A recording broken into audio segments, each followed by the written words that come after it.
it was our first brunch on Mother's Day. It actually was so fun. We had a lot of family and friends come through and some regulars. We did a wild mushroom and there was a morel mushroom and rampon, but it was really good. Yeah. It was really good.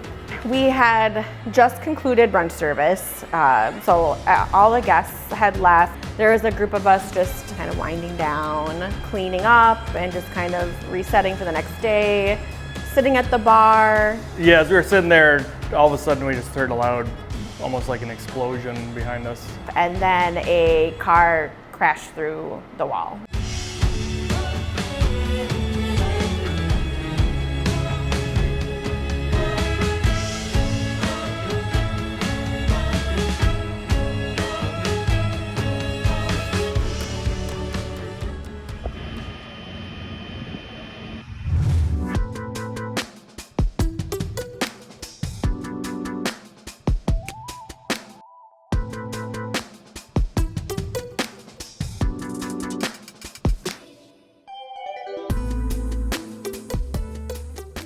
This evening, the owners of a local restaurant are picking up the pieces, literally, after a car slammed into their building. It was a typical day for Sarah and Jeff Schwanker Sunday until they heard a deafening sound only a few feet away. Rochester police say a 73-year-old woman's gas pedal was stuck, eventually leading to this crumbling scene. The fire department deemed the Marrow unstable, closing the doors of the oldest brick building in the city. I've always had a true love for just older historic buildings in downtown. There is a GoFundMe to help out Sarah and Jeff Schwanker, set up by some of their regular customers. You know, it's kind of crazy to think that we were just sitting a few feet away from where the car was. Yeah, everybody was okay. Nobody was hurt. I think that's the biggest takeaway from that, is just we're just so grateful that no one was hurt.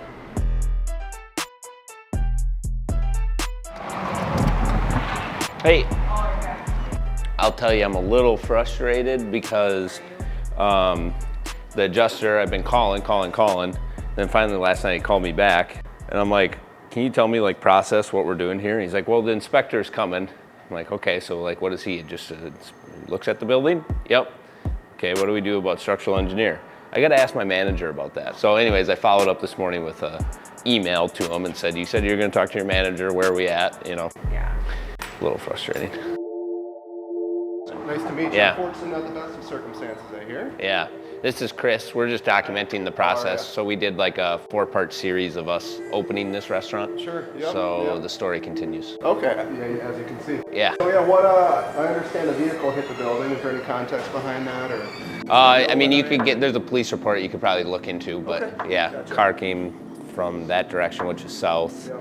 over the median curb. Slammed in right here. Yep.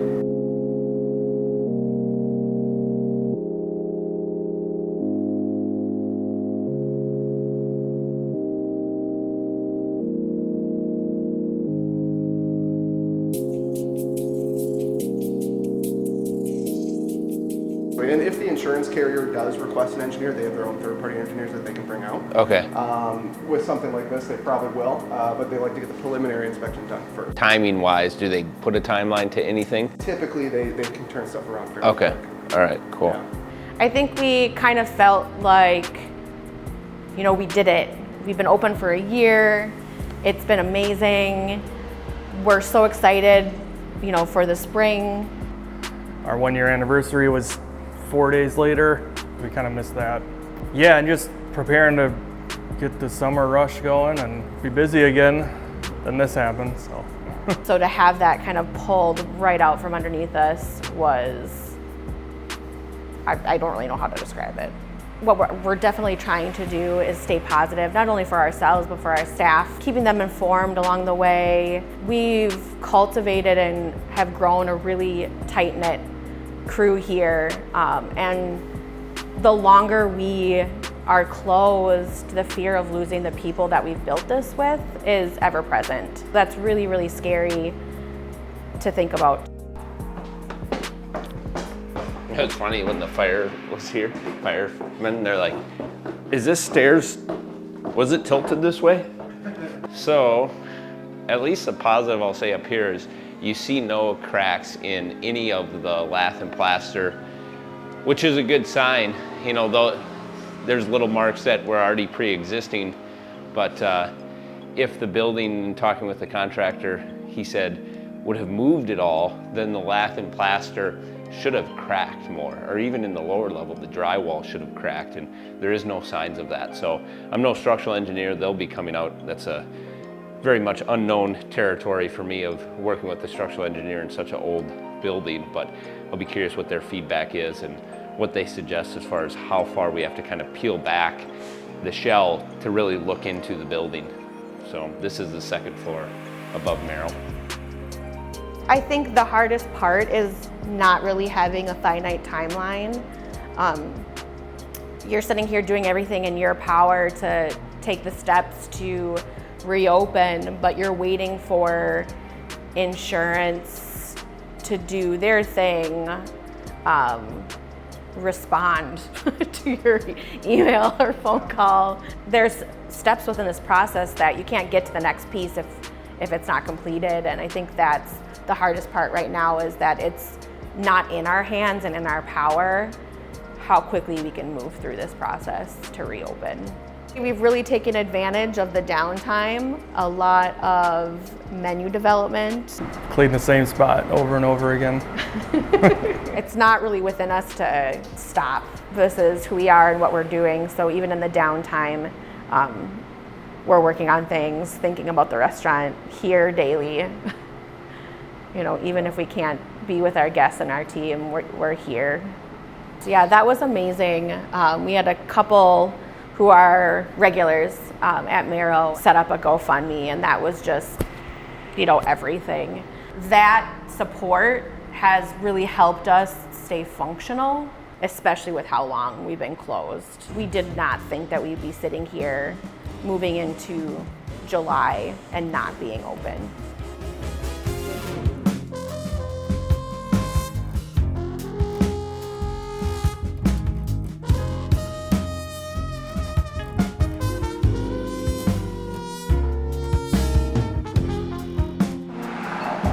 All right, so you need to roll this in a little bit in order to get that one out. We got to take a little bit out of this. So if you'll grab me that.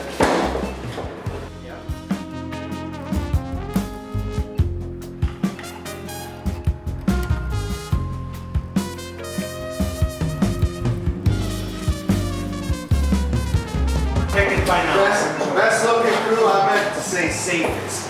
Now it's gonna get interesting, John.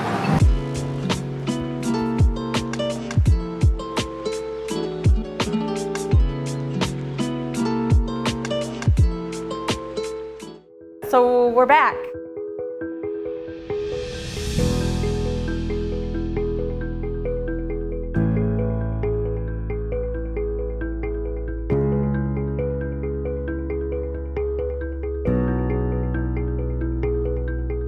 We are preparing for our first full week since the crash. We reopened on Friday and had our first service this weekend, which was so much fun.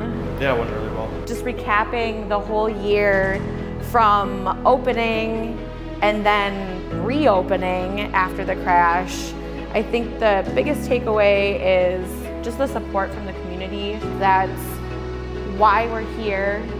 That's why we want to be downtown, and just throughout this whole experience, all the moments have just kind of reiterated that sense of community for us.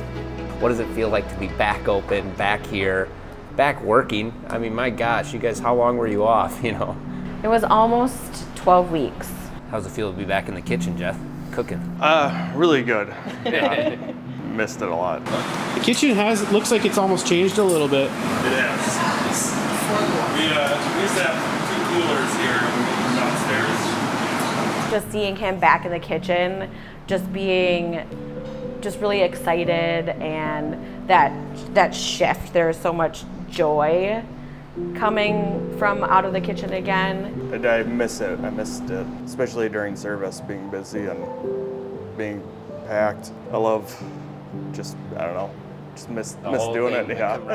Yeah, just thrilled to be back at it and just doing what we love, seeing our people again.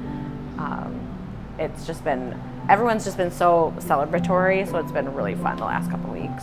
It seems like it took forever, but since we've been back, it doesn't seem like it was that long, but I was kind of like blacked out because the summer's gone. You know, that day you kind of have a little nervousness, and it was about an hour or two into service, and everyone was just looking at each other like, this feels right. Okay, I remember how things work. Yeah. Recently I came in and I sat up at the bar, and there were some visitors from Mayo next to me, and you know, they didn't know anything about the story. Right.